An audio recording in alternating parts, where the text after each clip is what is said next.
എല്ലാ വിദ്യാർത്ഥികൾക്കും ബുദ്ധിമുട്ടിലേക്ക് സ്വാഗതം.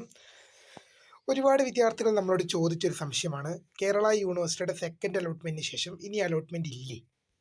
പല വിദ്യാർത്ഥികളും ചോദിച്ചാലും കാര്യമുണ്ട്. കാരണം നമ്മൾ അഡ്മിഷൻ ഷെഡ്യൂൾ നോക്കുമ്പം ഇവിടെ സെക്കൻഡ് അലോട്ട്മെന്റ് വരെയാണ് കാണുന്നത്.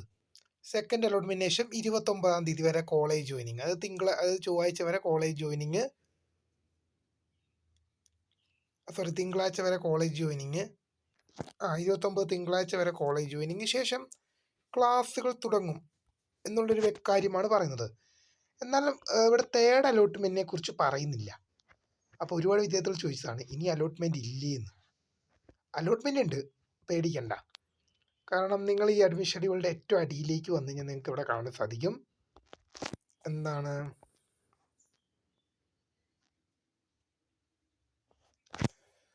രജിസ്ട്രേഷൻ ഫോർ ഫേ candidates, community quota registration, profile editing.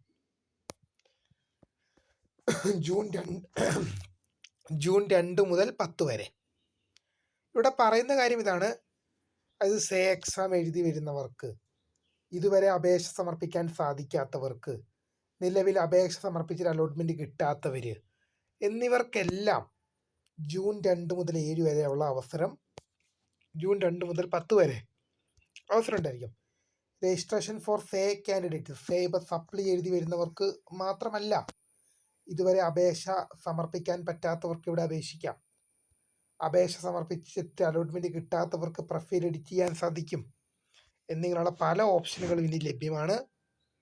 ഈ രജിസ്ട്രേഷൻ കഴിഞ്ഞാലും ഇനി സ്പോട്ട് അഡ്മിഷനും മറ്റ് കാര്യങ്ങളുണ്ട്. ഒരുപാട് വിദ്യാർത്ഥികൾ ചോദിച്ചുകൊണ്ടാണ് പറഞ്ഞത്, സെക്കൻഡ് അലോട്ട്മെൻറ്റിന് ശേഷം അഡ്മിഷൻ അവസാനിച്ചോ എന്ന് ചോദിച്ചായിരുന്നു. ഇല്ല, അഡ്മിഷൻ പ്രൊസീജിയർ ഇനിയും മുന്നോട്ട് പോകും. അപ്പോൾ പുതിയ കാണുന്നതിന് വേണ്ടി മിസ്കർ the phone subscribe for the anything for watching. By.